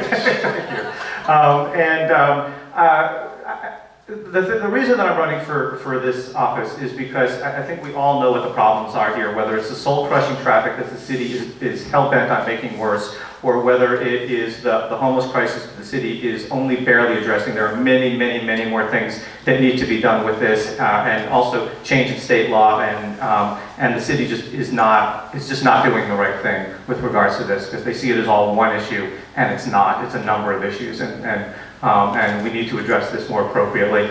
The other things that we have to talk about in the city are the crime. The city officials constantly putting their hands in our pockets because they just can't seem to get enough of our money. Things of that nature. But in this community, addressing the Aliso Canyon disaster, I think what has happened here is, and the response to it by SoCalGas is unconscionable, and I think that you need somebody here, we need somebody who is going to lead on this issue and is going to hold them and our elected officials and everybody else who is involved in this, all the departments, everybody has jurisdiction here, accountable for what happened, so we know exactly what people are exposed to and exactly what needs to be done to ensure this doesn't happen again. I'm running out of time. My name is Jay Bieber, and my website is j4la.com, and I hope I have your support. Please check me out, and my flyers are going around. Thank you so much.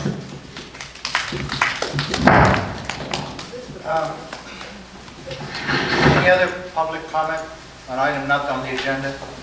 Please, sir, would you please state your name? My name is Craig. I don't need the mic. Can we please make a motion or whatever it will take so we can get Wi-Fi while we're here? Some of us, I have an older, aging mother, and if I get a call, I'll be MIA for 2-3 hours. Thank you. Thank you. Any other comments? Let's try it. There's a password. We can always try harder. Thank you. Thank you. What a good. Okay.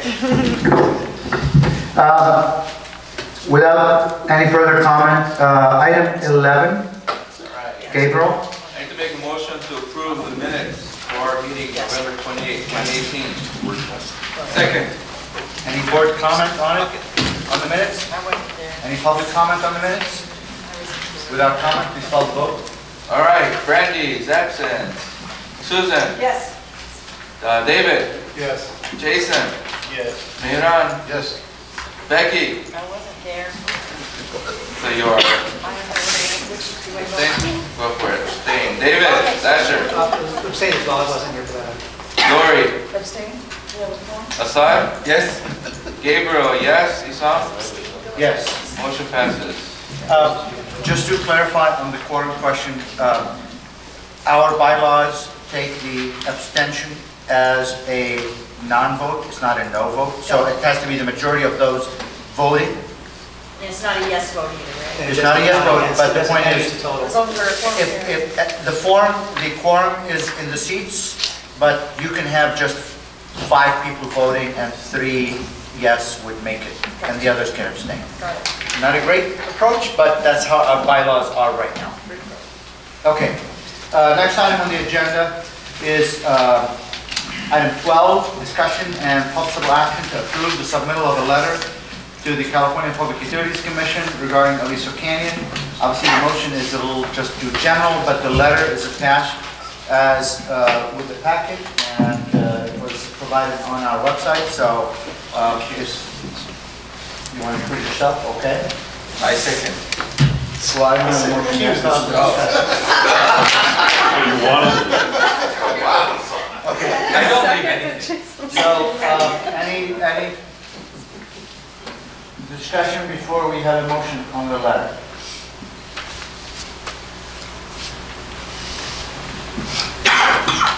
Okay, can I have a motion? I make a motion to approve the letter. Can I have a second? Second.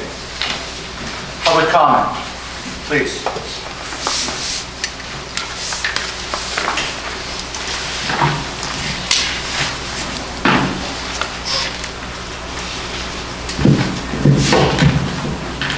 Hi, my name is Lori Abasi, and I'm a Porter Ranch resident. Great letter, Isam. The very last page, just a couple things I wanted to suggest that might make it a little more forceful. We wish to remind the commissioners that the restrictions on the use of Aliso Canyon are in place because of SoCalGas's own failure to safely operate and maintain the field. These restrictions are in place because SoCalGas caused the exposure of hundreds of thousands of California citizens to toxic crude oil for 4 months. Could we discuss adding toxic crude oil and numerous other chemicals which SoCalGas refuses to disclose? And other unknown chemicals. Is that reasonable? To make it sound a bit more forceful? Chemical substances? And other unknown harmful chemicals. I would say known and unknown harmful chemicals. Yeah, no, Some of maybe them we no. do know. Some of them we do know. To make it a bit more forceful. Okay. And I don't know if everyone's aware, I know that Isam is, of the recent little event up at the field where SoCalGas has gone gung-ho to pull gas out during this cold weather since they don't have enough incoming because they don't fix their pipes. But they had a pipe that led to a dehydrator that was so corroded that they had to cut their withdrawals by 1/3. Could we add something else in the letter in terms of safety along those lines? Food for thought. We don't want to be, I mean, I don't have this as a discussion. How do you want? I don't want it to be speculative. I just want it to be direct on the issues that we know there. That was a maintenance issue on something that they uncovered. You know, facilities do maintenance all the time, so I can't really, I don't want to belittle all the other issues by bringing up things that I can't substantiate. Understood. Yeah. But I appreciate the comment on the other known and unknown harmful. Yeah, just to make it a little more forceful. And the only other suggestion I had on language, there were 2 or 3 spots where it said fix the pipes, maybe repair. Okay, you gotta tell me where. Sorry, I don't have it marked on my iPad. How about I look for them? There's 2 or maybe 3. It's probably page 2 and 3. Okay. I could read the sentence. If I could find them. That's okay, Lori. I'll look them up. I don't know, that sounds a little I appreciate more it. like it's on their end. Any other comment? Excellent. Laura had a great suggestion in the last sentence, use the word toxins. Just 1 second. I'm sorry. Andrew Brown, stakeholder. So that, I just want to say thank you. That was an excellent, excellent letter. Any other comment? Yes, sir.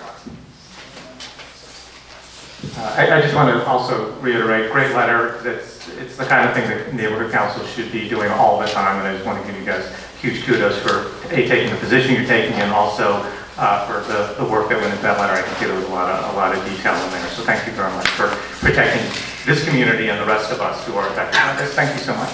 You're welcome. All right, Lori, you wanted to? No, when she was making her comment, she was saying that any other that should have been anti-toxins, not just substances. Known and unknown chemical. Known and unknown toxins. harmful. Right, I said, yeah, I noted what I was proposing, and other known and unknown harmful chemicals. Toxins is, I think, a little stronger, but Okay, well, I will replace harmful chemicals with toxins.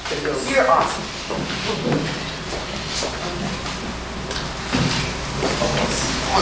Okay. Any other comment, from the board? Okay, can you call the vote? Yes, this was edited, right? Okay. Yes. All right, Brandy, absent. Susan? Yes. David? Yes. Jason, Hector recused himself. Becky, Miran, sorry? Yes. Becky? Yes. David Lasher? Yes. Lori? Yes. Assad? Yes. Gabriel? Yes. Isam? Yes. Motion passed. Thank you.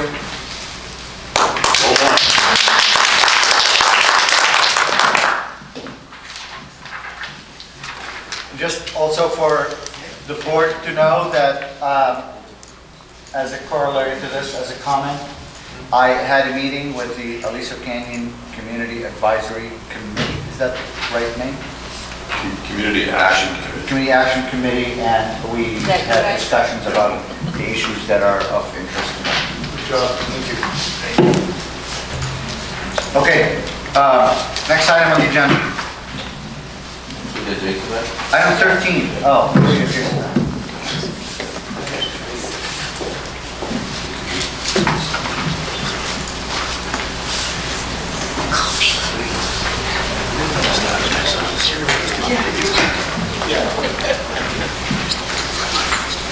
Thank you.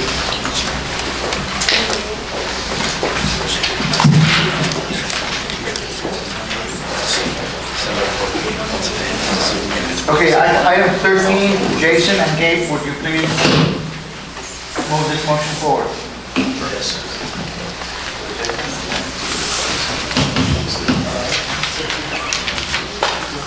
Okay, I want to make a motion for PRNC to partner up with the League of Women Voters and co-sponsor a candidate forum with a date and location to be determined with a budget not exceeding $1,250.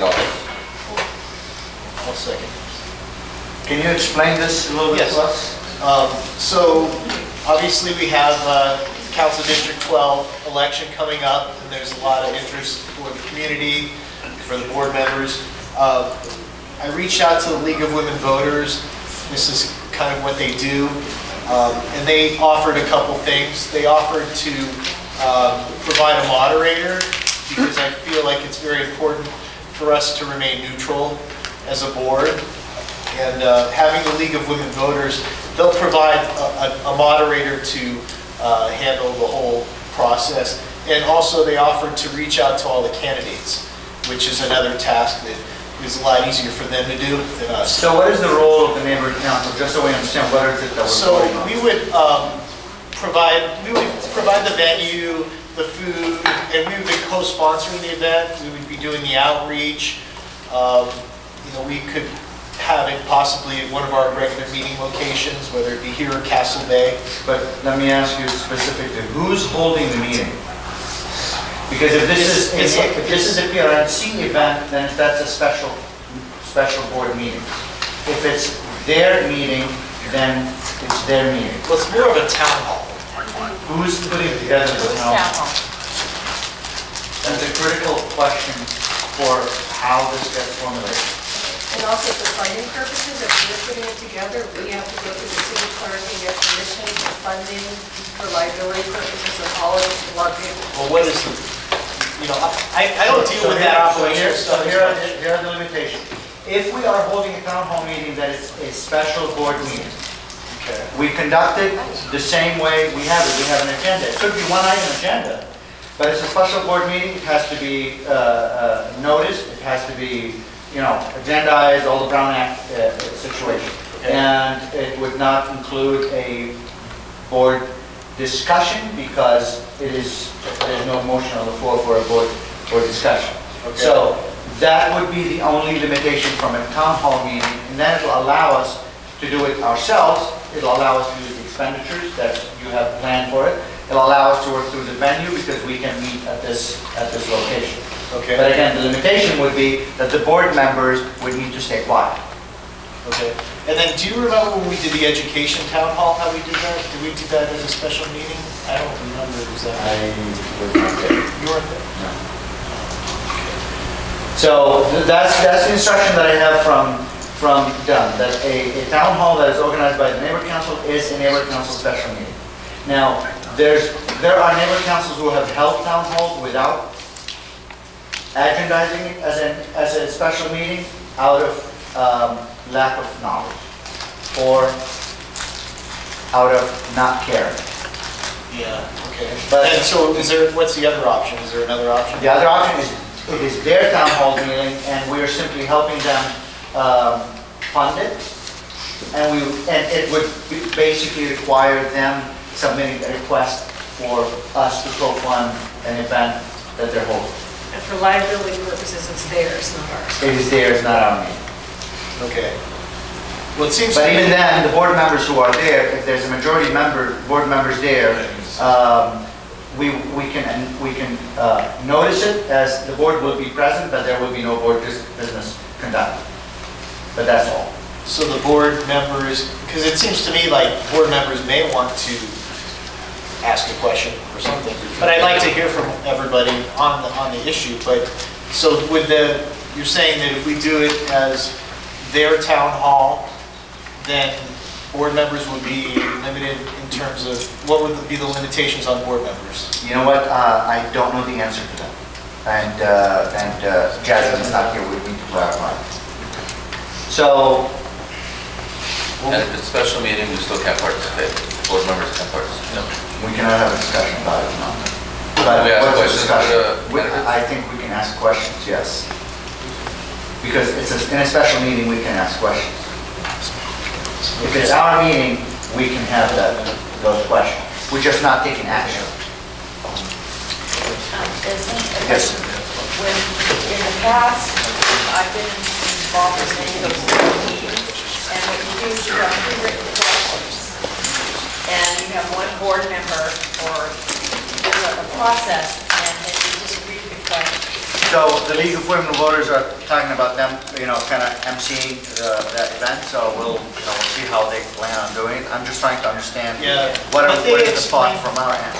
What they explained to me is that, well, they would provide the moderator, and then as co-sponsors, they would have somebody who they would take in the questions, okay, and then a person from League of Women Voters and a person from the neighborhood council would be working together to ask a question. Yeah, say, okay, this is the question we're going to go with, or so they can kind of gauge what question might be of most interest to the community.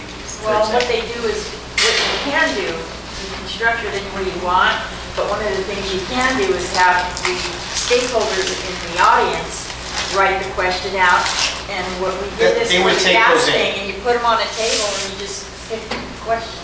So, I mean, I need to know what to do with this. Now, there's no date Seth, or a location, do they have any idea? Well, we have to find out what facility we have available. Okay. So here, we're really just authorizing the board to set the process, to partner with a funding limit. That's what you're asking. One more time.